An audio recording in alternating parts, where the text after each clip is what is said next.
Hi guys, welcome back to my YouTube channel again. My name is Junri Cavia and for today's video guys, magluto ng chicken caldereta. So samahan nyo guys, wala na tayong intro sa ating video. Tara na! Ayun guys, so ating main ingredients, yung ating chicken. So 1 kilo to guys. And then, gumamit ako ito ng Coco Mama Fresh Gata guys. Ito yung susubukan ko para sa aking caldereta. And UFC recipe menudo afritada mix. So ito yung gamit kong parang tomato sauce guys. So ito yung kasi wala akong ibang tomato sa kitchen ko. So ito meron. Ito yung gamit ko. So meron tayong bell pepper and ating patatas, carrots, and sibuyas. Siyempre yung ating sili. Siyempre caldereta. Kailangan mga spicy. And then yung ating garlic guys. So ating black pepper. So ito guys. Bubalatan natin yung ating patatas or potato.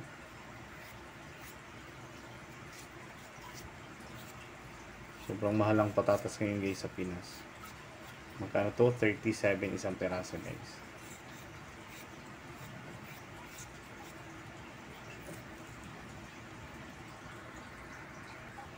Ayan, yung ating carrots. Mura ang carrots ito guys. So ano lang siya, 15 pesos. Ang patatas ang mahal ngayon. Sumabot siya ng 37 yan yung isang piraso. Tandaan lang tayo magbalat. Kasi knife ito or kutsilyo. Ingat-ingat tayo magbalat.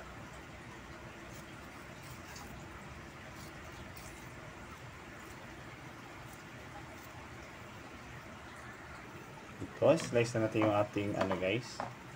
Bell pepper. Yan. Yan yung cutting natin bell pepper para sa ating caldereta. Ayan. And then yung cutting naman na ating patatas. Litan natin siya ng konti. So ganyan na lang ang ating slice. So yung ating slice guys, ganyan lang siya. Kabilang side, isa naman. Yan lang siya. Ayan. Then yung ating carrots.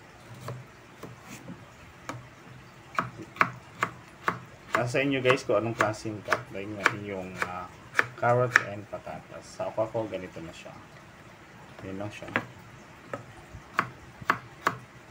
So gandahan. Pwede naman. Gusto mong simple, pwede din.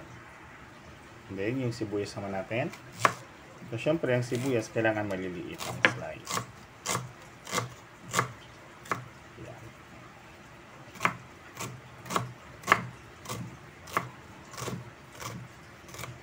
So, dito is maliliit talaga yung cutting ng sibuyas.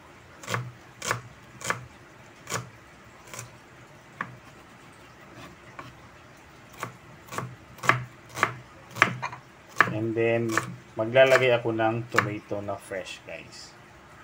And then, yung ating fresh tomato, guys. So, mayroon siyang 6 na piraso. So, mas mura ngayon ang tomato na fresh. So, damihin na natin. Yan. Para maging creamy and fruity yung ating calderetang chicken, guys.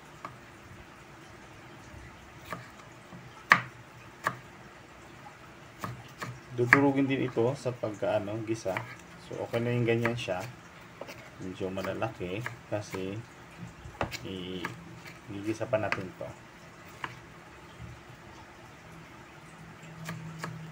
Ayan. Kasama niyo kung magisa guys. So ito guys, may ating mantika, kawali. Ngayon maglalagay tayo ng mantika guys.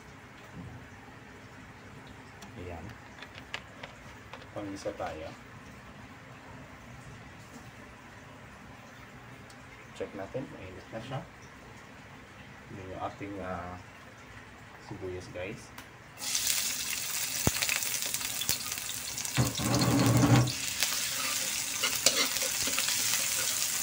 Ito natin to.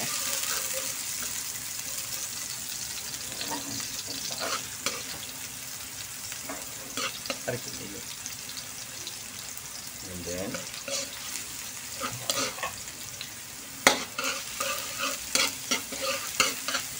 antay ng garlic guys.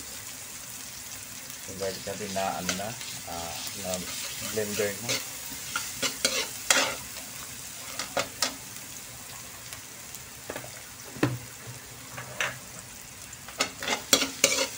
Okay lang natin ito guys.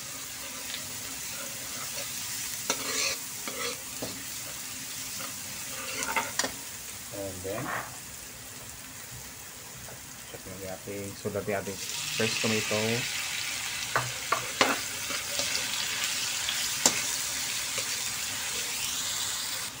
Check natin yung ating tomato guys, durog na talaga siya. So, yung maganda na yung kinalabasan natin yung tomato. And then, i-serve natin yung ating chicken guys. Ayan.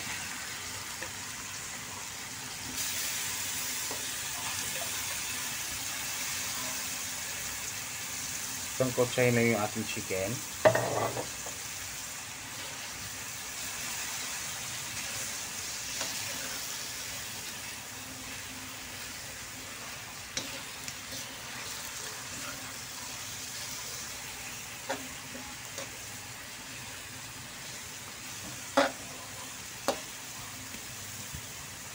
And then, add tayo ng patis. Konting patis lang guys. May isang ganito. Pampalasa dun sa chicken. And i-cover natin yung ating sa chicken guys. So, balikan natin ito maya-maya. Hanggang sa masangkot siya ng todo. So, ayan guys. Check natin yung ating kaldito ng chicken na ginisa natin.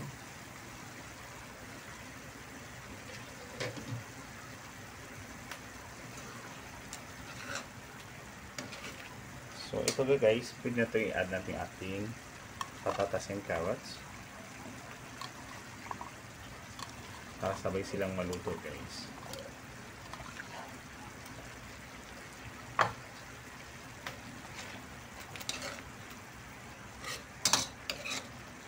And then mag-add tayo ng black pepper.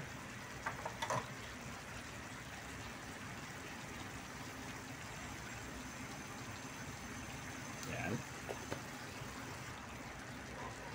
Yung ating chicken. Takpan ulit natin ito guys. Hanggang sa lumambot yung ating patatas and carrots. So ayan guys, check natin yung ating chicken caldereta. So yeah. Super creamy na siya guys. So add na natin yung ating UFC ready mix recipe. So yeah, ubusin natin ito guys. Kasi meron sa kitchen ko, so wala tayong ibang parang tomato sauce. So ito yung powder yung gagawin natin na UFC ready mix recipe. So yan. And then mag-add tayo ng konting water nito guys.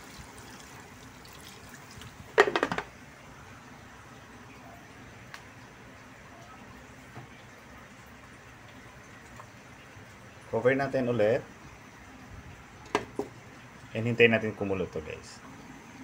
So check natin, kumukulo na siya. Oh, sarap. And then mag-add tayo ng flour guys, pang pabango. Siyempre add tayo ng ating sili. Kasi kaldereta to guys, no? So dapat meron siyang spices. So, dalawa lang siguro. So, sobrang ano yan guys. Oh. Sarap na yan. And then mix natin to guys. Ooh, sarap.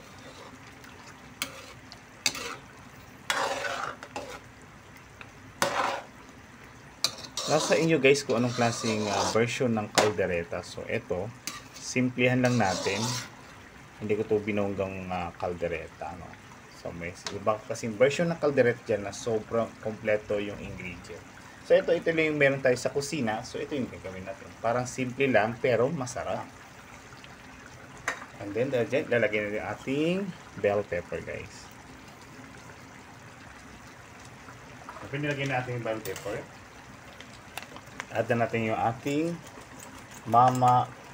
Coco Mama fresh gata, guys. Add na natin to. Sarap. Taray ko lang talaga siya kasi gumagamit ako ng fresh na gata, guys, yung nagpapapiga pa ako. So ito, sinubukan ko lang talaga siya. Maiba naman yung aking kaldereta. Kasi nagluluto talaga ng kaldereta. So fresh gata ang ginagamit ko talaga, nagpipiga. So ito, Coco Mama fresh gata tayo, guys. So try natin to kung anong pinagkaiba. So balikan natin to mamaya, palutin natin yung gata. So ayan, guys, check natin. Sarap. Yung guys, sa kaldereta natin, mag-atay ng konting sugar. Mga 2 tablespoons na sugar, guys. Yan. And then, mag-add tayo ng ating chicken cubes. Yan. Haluin natin. Parang patuyuin lang natin ng konti ito, guys. Kasi maano siya, mas-sauce. And guys, i-taste ko tong ating caldereta. Kung ano talaga ang lasa nito. Sakto sa timpla, guys. So lahat ng nilagay ko na ingredients, ilagay ko sa description box. Kung gusto nyo gayahin, magagaya nyo po. Panoorin nyo yung video hanggang dulo, guys. So ito, kakain tayo nito mamaya, guys. Samahan nyo ako sa aking pagkain ng ating caldereta, my own version, chicken caldereta. So God bless you, guys. So mamaya magkakain tayo, ha? Salamat! Hi guys, ito na yung ating chicken caldereta. So, sinagay natin sa ating sauce sa ating rice. So, samahan nyo ko sa aking pagkain, guys. Ito yung ating chicken caldereta. My own version chicken caldereta. And guys, samahan nyo ko kumain. Tara na. Sobrang sarap nito, guys.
Thank you for watching, guys. See you in the next vlog.